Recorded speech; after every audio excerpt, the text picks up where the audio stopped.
dalam 2 bulan, iaitu Rajab dan Sya'ban, dan rezekikanlah kami untuk bertemu dengan bulan Ramadan Al-Mubarak.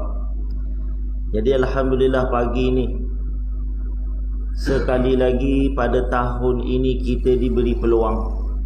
Allah rezekikan lagi untuk saya dan kita semua berada di dalam bulan yang sangat-sangat dimuliakan, yang diagungkan. Tetamu yang Allah Subhanahu wa taala hadirkan, dan kita direzekikan untuk meraihkan tetamu tersebut. Maka ungkapan alhamdulillah ini wajar kita ulang kerana apa? Kalau kita melihat di kalangan para jemaah kita yang ada pada hari ini, tahun lepas, walaupun tahun lepas tu dengan macam-macam halangan, PKP dan sebagainya, ada bersama dengan saya, ada bersama dengan tuan-tuan. Tapi untuk tahun ni tak ada rezeki dia dah.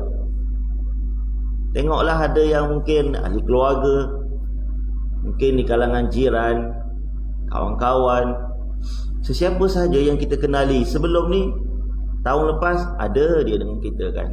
Sama-sama sembahyang tarawih, sama-sama iftar jama'i, sama-sama bertadarus, bertarawih, sama-sama kita buat amal-amal kebajikan. Untuk tahun ni tak ada rezeki dia. Kita pun alhamdulillah tahun ni diberi ruang dan kesempatan. Nak cerita panjang lagi lah kan tahun depan. Siapa pula yang tak ada di kalangan kita ni ya? Tahun ni adalah, harapnya sampai sudah lah. Tahun depan siapalah pula yang tak ada bersama dengan kita pada tahun depan. Cerita panjang lagi. Baik, yang kita nak ceritanya pada hari ini. Baik, bila mana Allah Ta'ala hadirkan tetamu agung, tetamu yang mulia, dibawa dengan bagai-bagai kebaikan di dalamnya, maka inilah ruang, peluang yang selama ni kita dambakan, selama ini kita inginkan diberikan oleh Allah Subhanahu wa Ta'ala. Kerana ruang dan peluang bukan sahaja orang-orang yang hak, orang-orang yang nak mencari kebaikan mahukan ruang dan peluang serta masa. Ahlul batil, orang-orang yang sesat jauh dengan Tuhan pun mereka mahukan ruang dan peluang serta masa. Sama macam kita.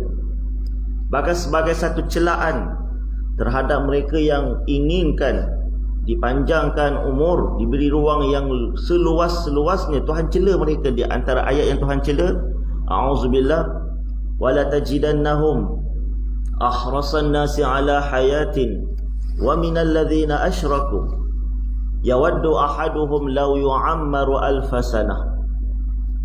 Dan kamu akan dapati ya Muhammad, orang-orang Yahudi, sampai ke sudah Tuhan benci dia ya. Tuhan benci Yahudi ni sampai sudah.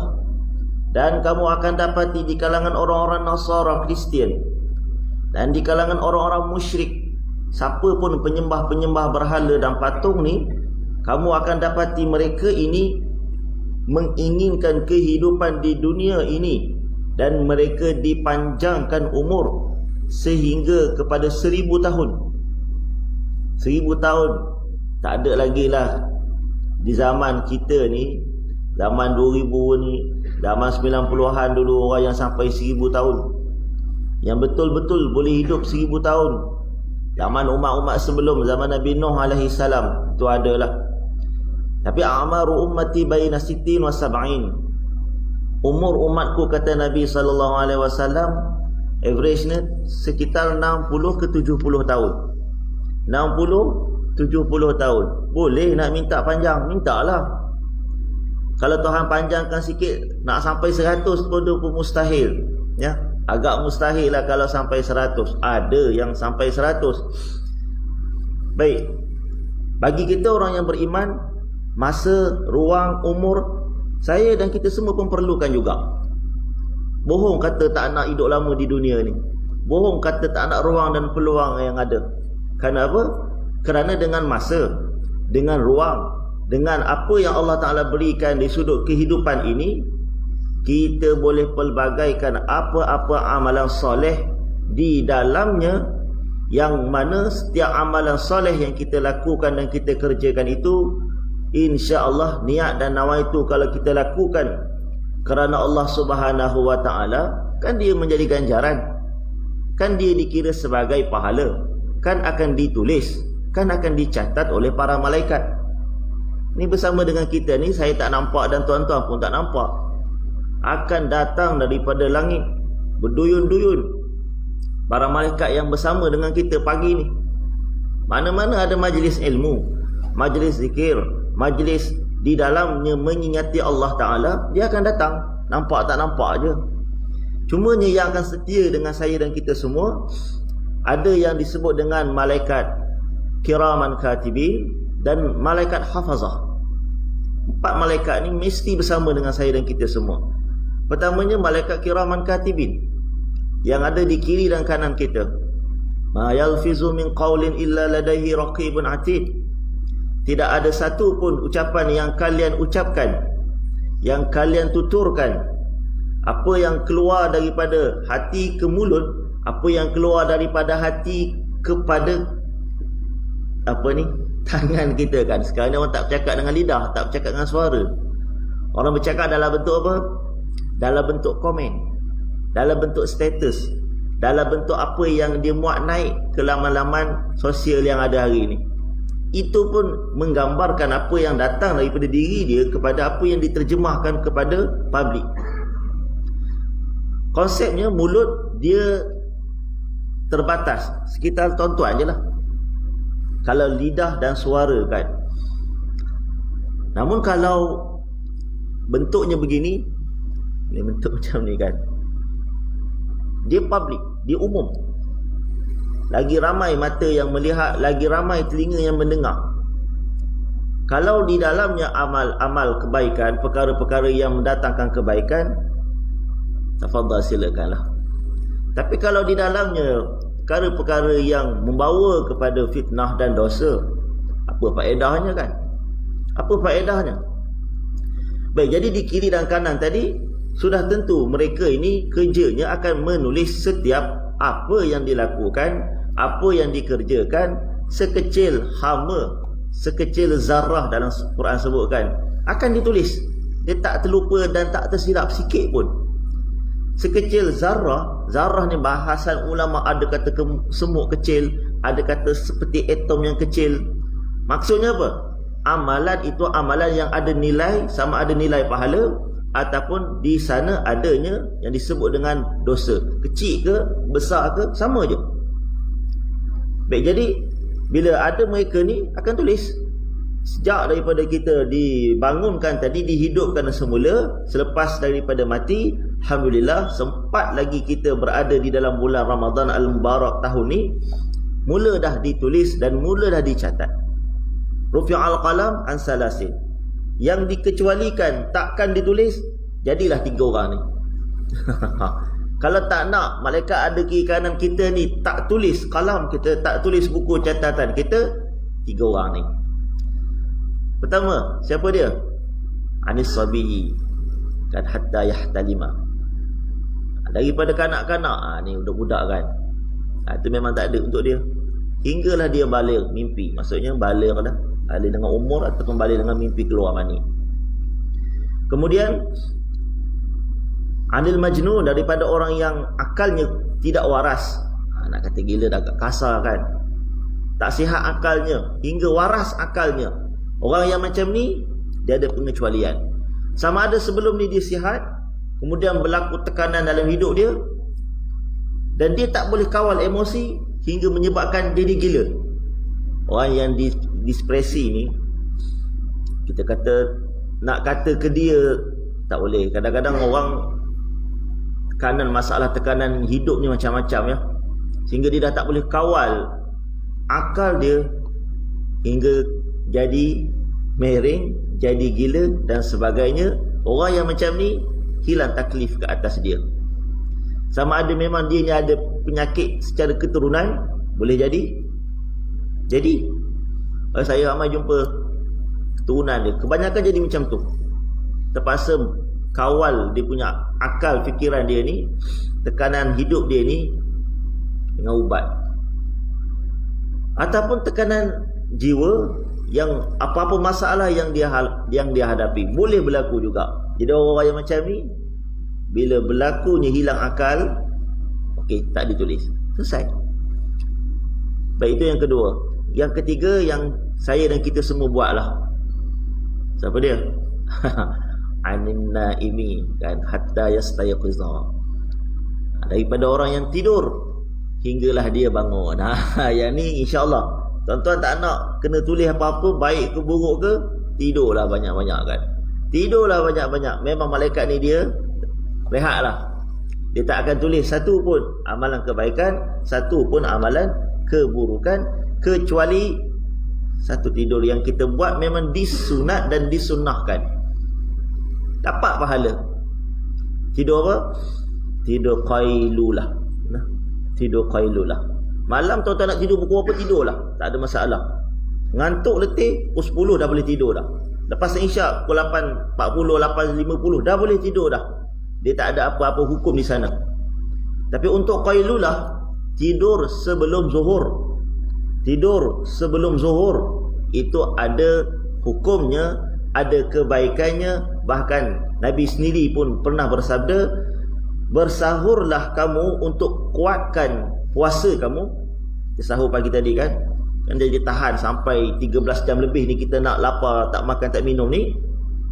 Dan berqailulah lah kalian, tidur sebelum zuhur tu untuk qiyam. Untuk qiyam malam ni, lepas maghrib sampai pukul, biasa adatnya pukul 11-12 lah kita bertahankan untuk, kalau tak tidur lah sekitar 11-12 bagi orang-orang lah. Jadi dengan bantuan apa? Bantuan tidur qailulah.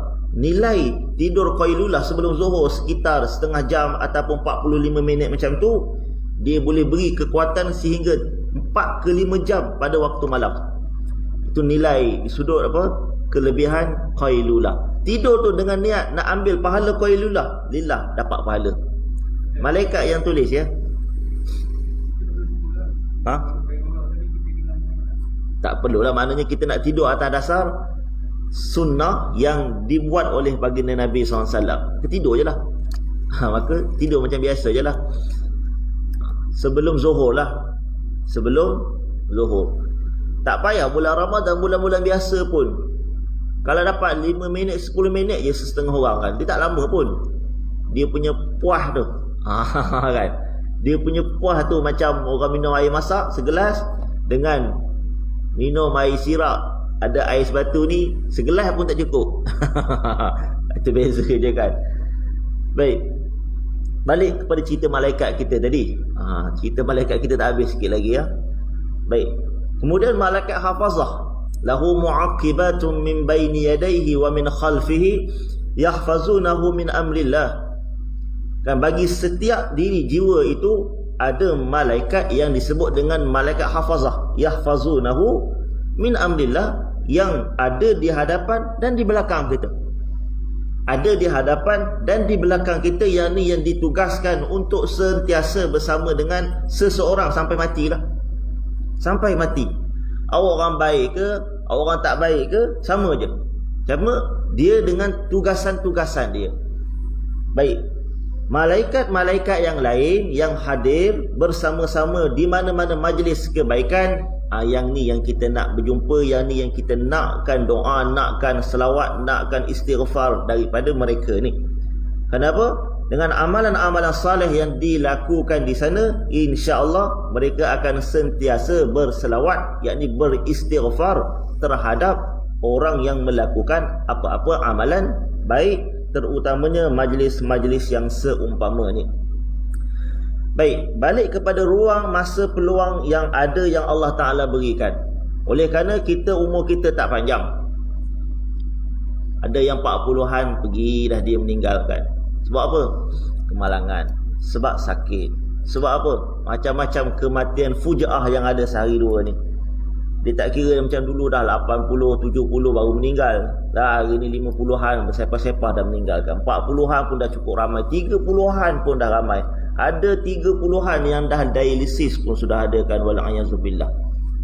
Baik, tuan-tuan sidang hadirin yang dikasihi Allah, oleh kerana masa tak banyak, bekalan yang kita nak bawa tu dalam kehidupan yang sangat panjang. Kehidupan akhirat ni kan jauh. Kehidupan akhirat ni kan jauhnya sampai tak boleh nak kira bila hujungnya, bila akhirnya. Akhirnya bila? Tak ada. Kalau dia orang yang soleh, orang yang baik, orang yang beriman kepada Allah Ta'ala, ulaika hum khairul bariyah. Kan? Orang yang diberi kebaikan kepadanya dan dia akan dimasukkan ke dalam syurga sampai bila-bila. Bagi orang yang kafir, musyrik, mereka itu dikenali sebagai syarrul bariyah. Syarrul bariyah, seburuk-buruk manusia. Jazaohum 'inda rabbihim. Jadi tempat mereka ini iaitulah ke dalam neraka, fi nari jahannam khalidina fiha abada. Bila dia dimasukkan ke dalam neraka itu, kekal di dalamnya sampai bila-bila. Secara zahirnya Tuhan Allah Ta'ala firmankan begitulah maksudnya. Bila tu bila sampainya? Tak ada akhir, hari terakhir. Tak ada akhir, hari yang terakhir. Kita ada hari terakhir untuk hari ini. Bila hari terakhir untuk hari ini? Masuk maghrib, habislah hari ini. Esok pula 2 Ramadan. Tahun terakhir untuk tahun ni, habis bulan tahun 2023, 2022 ni, masuk 2023. Ada habis masa dia kan. Tapi untuk akhirat tidak ada. Jadi peluang-peluang yang Allah Ta'ala nak beri, terutamanya di dalam bulan Ramadan, dan luar Ramadan sudah tentu, dalam Ramadan lagi berganda, iaitulah amalan-amalan yang dikerjakan, yang dilakukan oleh mereka-mereka yang memburu kebajikan, memburu pahala di sisi Allah Subhanahu wa Ta'ala. Apa pun amalan. Baik, pertamanya amalan-amalan fardu. Amalan fardu yang di dalam dan luar Ramadan sama je sebenarnya. Kalau dah namanya fardu, kok mana pun mesti kena buat. Tak buat, maka dikira sebagai berdosa. Dosanya, tengoklah, dosa besar. Kadang-kadang dosa besar itu perlu diganti, ada yang tak perlu diganti. Baik. Pertamanya, amalan-amalan fardu, sembahyangnya. Sembahyang fardu ni. Awak tak kaki sembahyang sunat, malas sembahyang sunat sekalipun, qu anfusakum wa ahlikum nara. Jaga sembahyang fardu. Bagi tahu diri kita, bagi tahu ahli keluarga kita daripada apa? Menjauhkan diri daripada bakaran api neraka ni. Nak jaga ahli keluarga kita dan ahli keluarga ni, pertama bagi tahu kepada mereka supaya jaga sembahyang fardu ya. Jaga sembahyang fardu. Yang kedua, tentu dah puasa ni. Hak yang kita sedang mula hari ni, hari pertama baru saja, beberapa jam, sejam lebih baru kan. Sejam lebih, tak sampai sejam lebih lagi, tak sampai sejam lagi, kita menjalani ibadah yang dikira sebagai pahalanya berterusan, yang kita sedang berada di dalamnya, di dalam ibadahnya, yang kita tak rasa, yang tak perasan ni sedang beribadah. Sedang beribadah 13 jam lebih ni nak tahan ni, nak bertahan atas nama ibadah. Baik, jadi puasa jangan sengaja ditinggalkan. Tidak ada apa-apa masyakkah, apa-apa kesusahan, kesakitan, kesulitan, tahan. Anak-anak yang ditarbiah, dilatih, umurnya dah 10 tahun, biar dia puasa sehingga tamatlah, sampai maghrib. 10 tahun, tarbiahnya biar habis sampai ke petang lah, sampai ke maghrib. Kecuali halangan-halangan yang kita sendiri tengoklah, memang dia dah tak mampu. Dia dah tak mampu. Tapi kalau setakat dia boleh aktif lagi, dia boleh kesana kesini lagi, insyaAllah boleh bertahan. Tapi kalau yang baru dilatih 7 ke 8 tahun, 9 tahun ni, tengok pada tahap kemampuan dia. Itu yang fardu. Jangan ditinggalkan hatta orang yang musafir sekalipun. Kenapa? Nilai Ramadan tu sendiri ya. Walaupun adanya disebut dengan rukhsah bagi orang yang musafir, bagi orang yang musafir ada rukhsah, maka sesuka hati tak payahlah ditinggalkan ya. Harus sahaja ditinggalkan. Cuma nak faham, tinggal puasa ketika musafir ini tinggal ketika dia sedang bermusafir. Sebagai contoh, hari ini tuan-tuan ada dekat sini, Trian 3, sedang bermukim. Ni sedang bermukim ni. Mana bermukim ni maksudnya apa? Kita berada di satu tempat lebih daripada 3 hari. Maka pagi ni adalah nak pergi ke mana-mana. Contohnya kan, nak pergi ke Terengganu. Jauhlah Terengganu ni. niat nak pergi Terengganu. Pagi ni baru nak mulakan perjalanan, selepas daripada balik ni siap-siap nak pergi. Maka tuan-tuan keluar dalam keadaan mukim, tak diharuskan untuk berbuka. Ya, itu tak kira musafir. Yang dikira sebagai musafir bila? Okey, nak pergi Terengganu hari ni. Bertolaknya kita keluar daripada kampung ni, tempat kita bermukim ni, sebelum subuh tadi. Sebelum subuh, masuk waktu subuh, kita sedang bermusafir. Ini ada rukhsah, ada keringanan daripada Allah Ta'ala untuk boleh dia berbuka dan tak berdosa. Boleh dia berbuka dan tidak berdosa. Faman kana minkum maridan aw ala safarin fa'iddatun min ayyamin ukhar.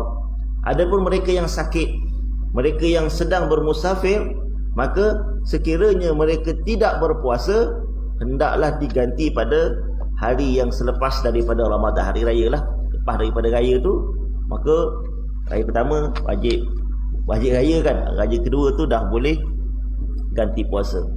Kalau tak ada apa-apa halangan, tak payah nak mengada berbuka lah kan, teruskan sahaja berpuasa. Yang ketiganya zakat. Zakat fitrah tentu dah start boleh bayar. Syarat untuk bayar zakat fitrah ni, dia mesti mendapat 2 juzuk kan, daripada awal Ramadan, akhir Ramadan dan awal Syawal. Dia kena dapat 2 tu. Anda dah baca hari ni, tak ada masalah, kerana masa dia, kita dah dapat satu syarat dia, dapat akhir Ramadan. Maknanya Ramadan kita dah dapat, cumanya Syawal belum tentu lagi lah, pasal lambat lagi 28 ataupun 29 hari lagi. Tapi sudah boleh mula dibayar, ya. Pergilah kepada amil-amil yang dah dilantik, maka bayarlah untuk seorang 1 gantang, sama dengan RM7 sekarang ni. Kalau ada tanggungan kita 4 ke 5 orang, isteri, anak-anak, maka bayar sekali lah untuk mereka. Baik, kemudian zakat harta, ya, zakat harta. Zakat harta, ada sesetengah orang dia menjadikan haul tahunan zakatnya bulan Ramadan. Oh, saya lambat lagi haul tahunan zakat saya, lagi 4 bulan, lagi 3 bulan. Tak ada masalah kalau kita nak awalkan di sudut tahunannya. Kenapa? Kerana kita nak ambil kelebihan ganjaran yang ada di dalam bulan Ramadan. Yang ada di dalam bulan Ramadan. Ambil peluang ni. Ambil peluang ni. Kalau tuan mungkin adalah sikit-sikit simpan duit ke, ada kita kira-kira lah kan, jadikan tahun ni, Ramadan ni sebagai haul untuk kita bayar zakat. Pergilah kepada amil zakat langsung pada amil di PKZ ke, ataupun terus kepada fakir miskin yang kita melihat mereka ini susah lah. Kita tahu kan, dia memang susah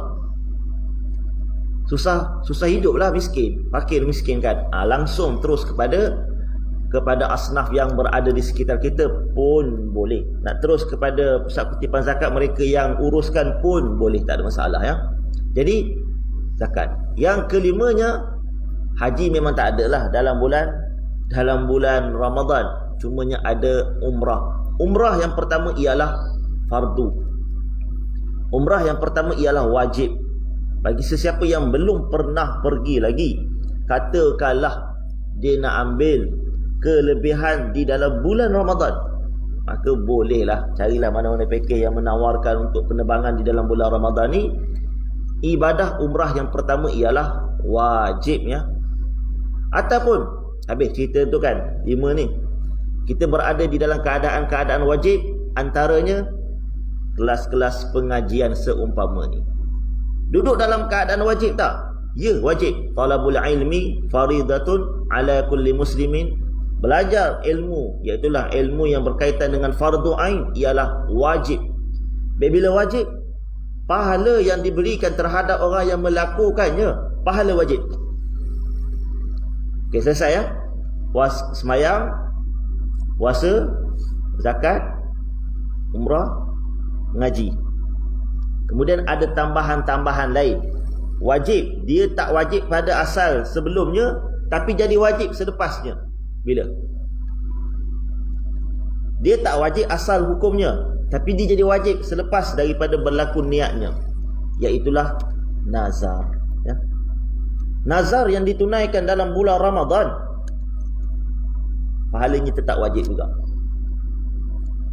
Nazar sama ada dia semata-mata nazar untuk mendekatkan diri dia dengan Tuhan, boleh.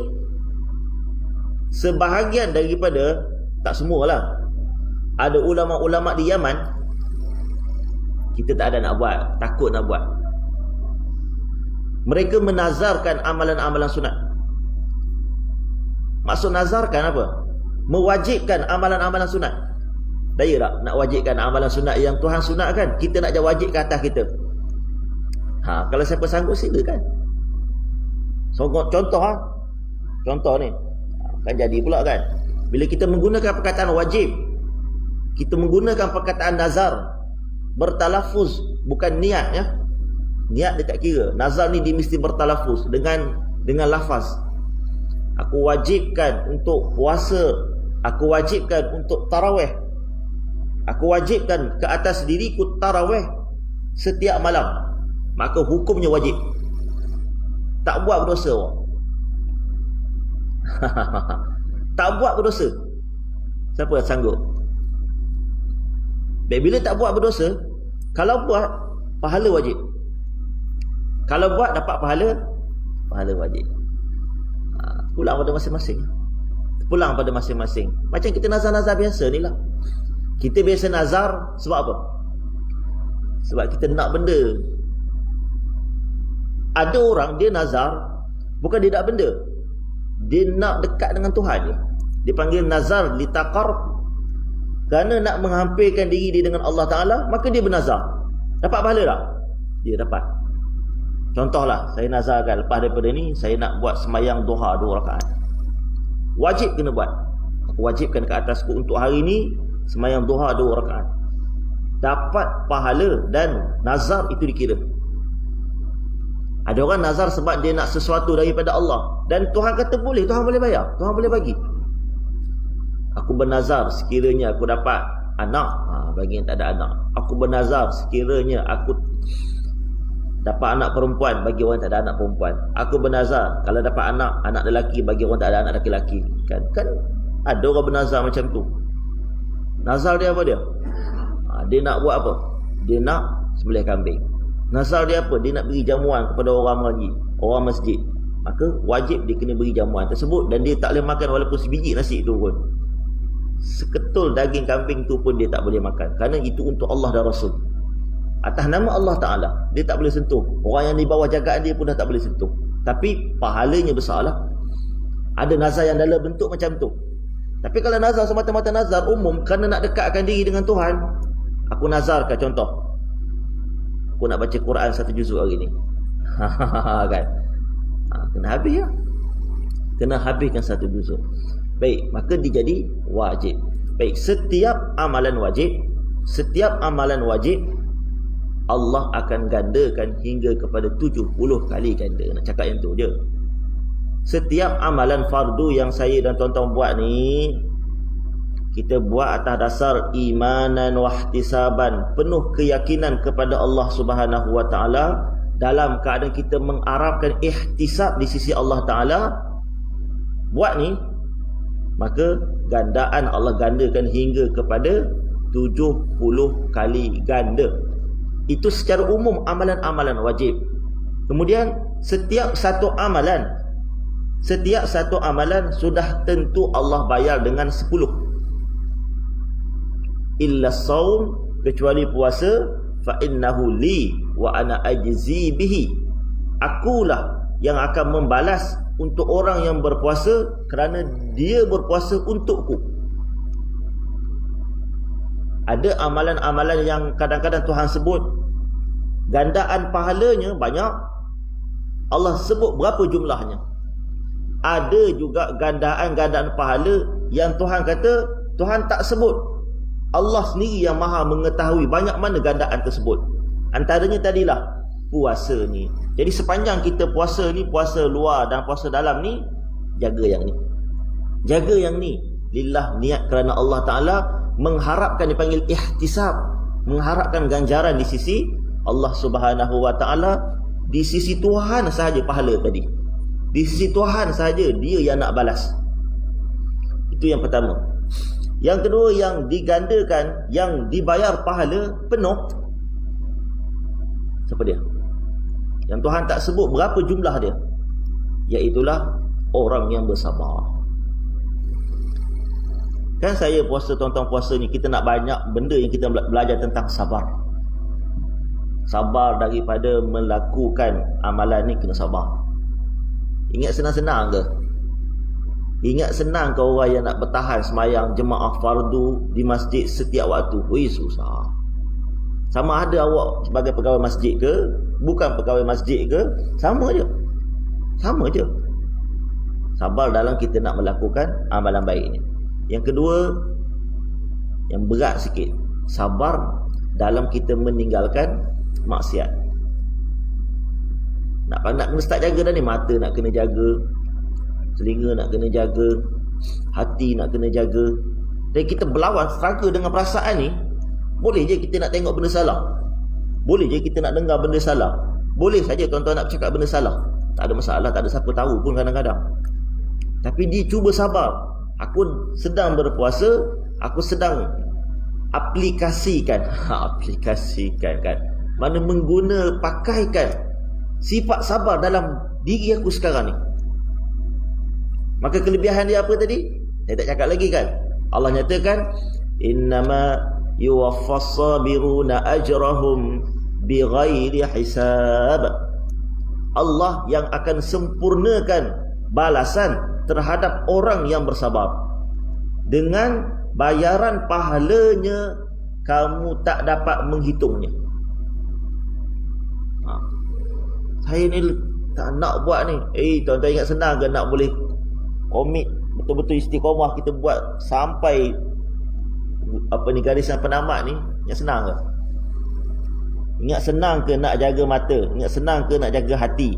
Ingat senang ke nak jaga tangan kaki ni daripada melakukan perkara-perkara yang Allah Ta'ala tak suka? Sekalipun benda tu dosa kecil, susah, tapi kita cuba berlawan kerana nak dapatkan ganjaran sabar tadi ya. Baik. Selepas daripada amalan-amalan fardu itu digandakan, amalan sunat-sunat yang kita buat, Allah Ta'ala akan gandakan dengan pahalanya, pahala wajib. Apa pun yang tuan-tuan buat sepanjang Ramadan ni, Tuhan akan gandakan dengan pahala wajib. Dapat pahala wajib. Dapat pahala wajib. Maka buatlah, carilah, rebutlah. Jadilah kita amalan-amalan kita ni sebagai amalan orang yang seperti saudagar. Kata Imam Nawawi, tak salah kalau kita nak buat kerana kita nak cari kelebihan ni. Tak salah kalau tuan-tuan nak buat kerana nak dapatkan ganjaran dan kelebihan ni. Pasal apa? Pasal 60 umur tadi. Kalau umur 1000 tahun tak apa, senang, panjang lagi hidupnya kan. Pasal 60 tahun tadi, akaun kita ni, kita punya simpanan kita ni, kita nak penuh kan. Boleh buat. Dalam tempoh baki-baki yang ada ni, tak habis tahun ni sahaja, tak habis bulan ni pun mana tahu kan. Mana nak tahu. Tapi kita dalam mengharapkan ganjaran-ganjaran di sisi Allah Subhanahu Wa Taala ni, penuhkan akaun amalan-amalan kebajikan, biar malaikat yang berada di sebelah kanan ini sentiasa menulis kebaikan. Yang di kiri ni sebaiknya tak ada pun tak apalah. Tapi kita bukan malaikat. Tapi yang ada di kiri ni, dia akan tulis juga sekalipun dosa kecil. Tapi dosa kecil ni dia mudah terampun dengan kita melakukan hasanat. Amalan-amalan kebaikan, dia akan terpadam. Innal hasanat yuzhibnas sayyiat. Amalan-amalan hasanat, tuan-tuan buat sembahyang sunat, tuan-tuan iktikaf ni, bersilaturahim ni, beri salam, jawab salam, itu semua amalan. Itu semua kan amalan yang disunatkan, yang digalakkan kita buat. Maka adalah dosa kecil, tengok benda tak senonoh, dengar benda-benda merepek kan, kadang-kadang hati kotor macam-macam, insya-Allah dipadamkan dengan hasanat, kebaikan amalan baik yang kita lakukan. Kemudian dosa besar, bertaubat dengan Allah Subhanahu Wa Ta'ala. bagi banyak amalan lagi tinggi kedudukan kita di sisi Allah Subhanahu wa taala yang Allah taala nak berikan selepas daripada kita berpindah ke negeri yang panjang yang kita baca tadi, alhamdulillah allazi ahyana ba'da ma amatana. Kepada dialah wa ilaihin nusyur, kita akan dikumpulkan, kita akan dikembalikan, kita akan diadili satu persatu, dan di sanalah kehidupan yang sebenar-benarnya, asbab daripada pahala. Masuk syurga dengan rahmat, asbab pahala. Asbab pahala. Dan asbab pahala ni jugalah untuk kita bayar. Mungkin ada salah silap kita dengan rodong-rodong sebelah. Tahu rodong-rodong? Rodong-rodong. Saya nak sebut rodong ke rodong ke tak tahulah. Sebutlah. Janji faham rodong tu benda. Mungkin ada dengan jiran, mungkin ada dengan adik-beradik, mungkin ada dengan kawan-kawan, mungkin ada dengan suami, mungkin ada dengan isteri, mungkin ada masalah dengan anak-anak. Kebaikan ni yang nak bayar. Boleh bayar. Hutang kita dengan manusia, hutang dekat dunia dia mudah selesai. Dekat akhirat, awak berkelahi dengan jiran belakang rumah sampai hari ni tak selesai lagi. Berkelahi dengan orang depan rumah sampai hari ni tak habis lagi ke? Biarlah kata. Neraka-neraka lah. Oh, gerah oi, jangan main. Neraka-neraka aku tak kira. Matilah ni. Alah tak, dia aku. Oh, jangan. Lihat dia. Ada orang faedah yang 3 ni. Anda juga? Anda ke tak anda? Blok saya, blok 9, kat Rentam, pekat 1. Power tu dia punya kelahi. Depan dengan belakang, kiri, kanan tu. Sebab anak je. Jangan main. Antara blok yang paling banyak kelahi, sampai polis datang, bayangkan. Sampai polis datang. Dulu kan musim kenduri masak ramai-ramai kan. Kalau dia tahu musuh ketat dia ni masak, tak makan, pening tuan kenduri. Tuan kenduri pening kepala. Sebab apa? Yang awak kelahi dengan kawan ni, dia ni tuan rumah, dia nak panggil semua orang bagi makan. Bila kawan musuh ketat dia ni masak, dia tak nak makan. Sudahlah kan. Kau nak gaya. Jangan. Berkelahi sudah-sudahlah ya. Habis tu guna gaya sekarang ni. Kalau nak baiklah dah bulan-bulan Ramadan ni, minta maaf lah. Mulakan dengan salam. Ussalam.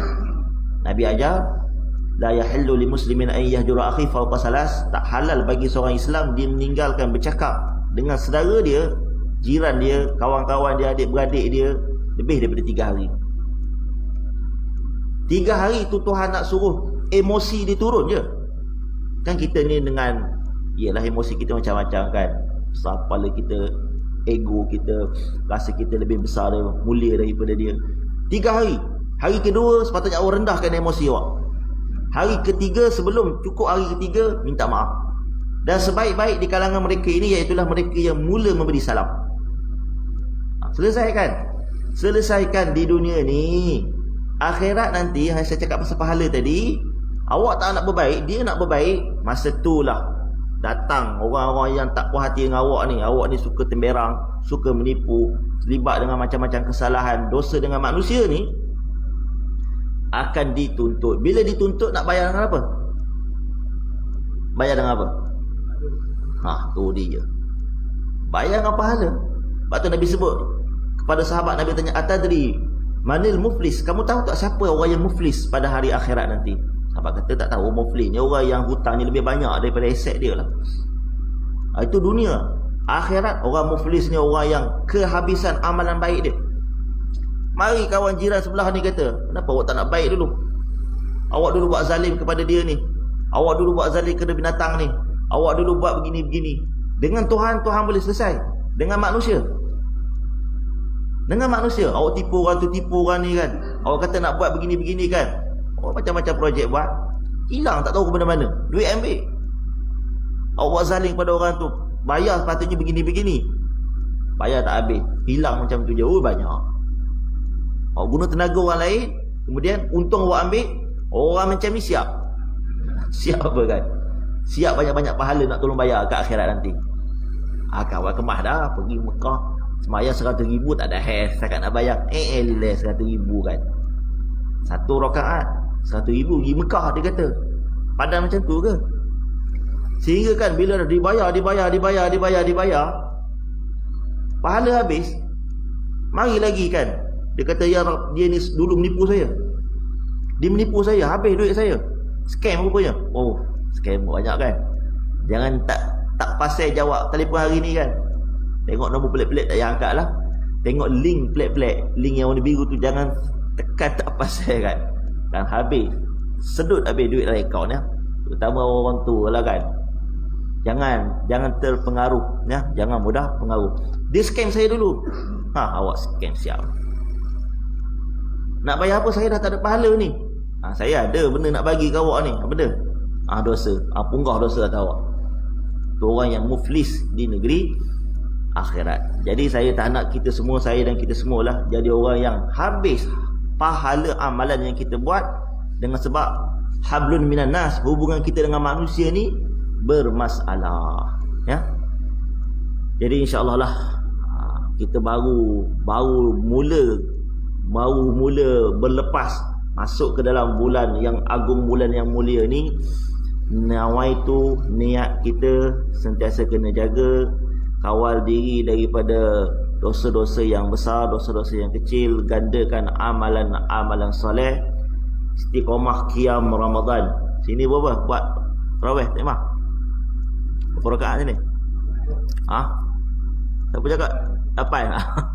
Apa dia ke 20? Saya kenal Wajib 33 dia berapa tahun dah.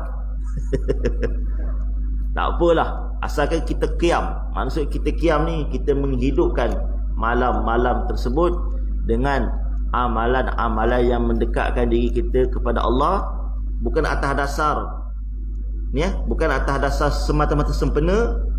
Ini bukan semata-mata disebabkan orang panggil tradisi, bukan ya. Imanan wahtisaban. Man qama Ramadan imanan, atas dasar yakin dan percaya kita kepada Allah. Itu yang pertama. Wahtisaban, kita mengharapkan pahala-pahala di sisi Allah Subhanahu wa taala. Apa pun amalan kita buat, galak buatlah. Ghufira lahu ma taqaddama min zambi, Allah akan ampunkan dosa-dosanya yang terdahulu. Sebelum saya tutup, satu amalan yang mungkin saya dan kita semua boleh buat sepanjang bulan Ramadan ini, sedut pahala yang ada pada orang lain. Ada lagi power kan, sedut pahala. Apa dia? Man fattara sa'iman kana lahu mislu ajri min la yanqusu min ajri sa'imi syai'an ya. Ghairi la yanqusu min ajri sa'imi min ajri sa'iman. Baik.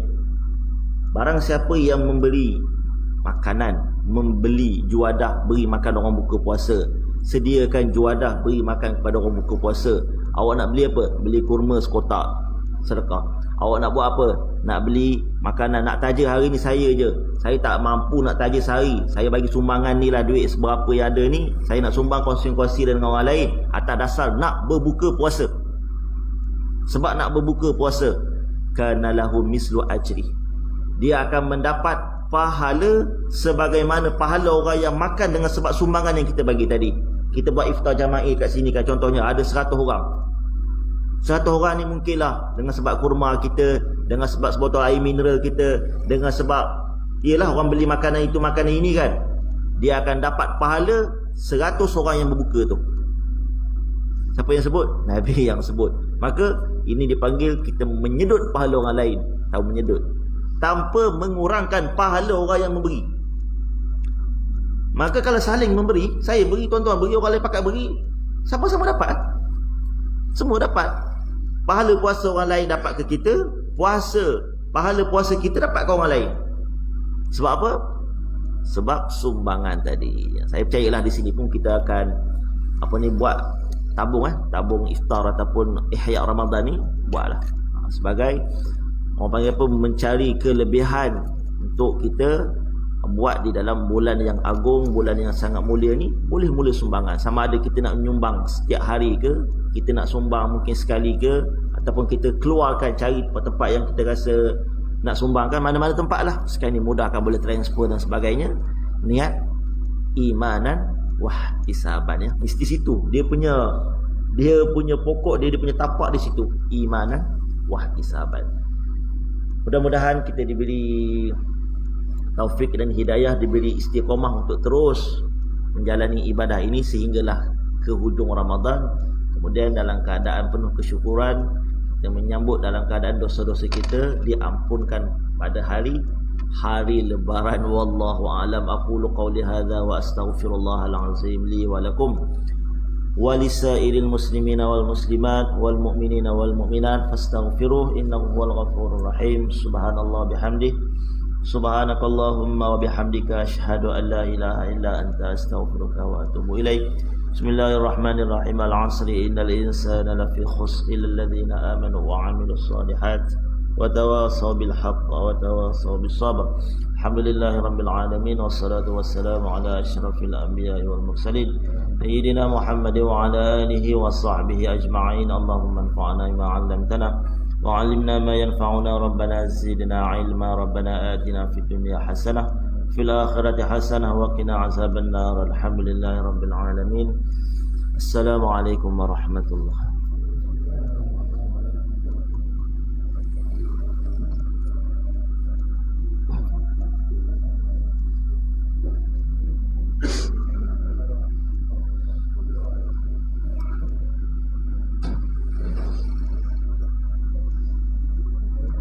Ini ada tak imam tarawih tak?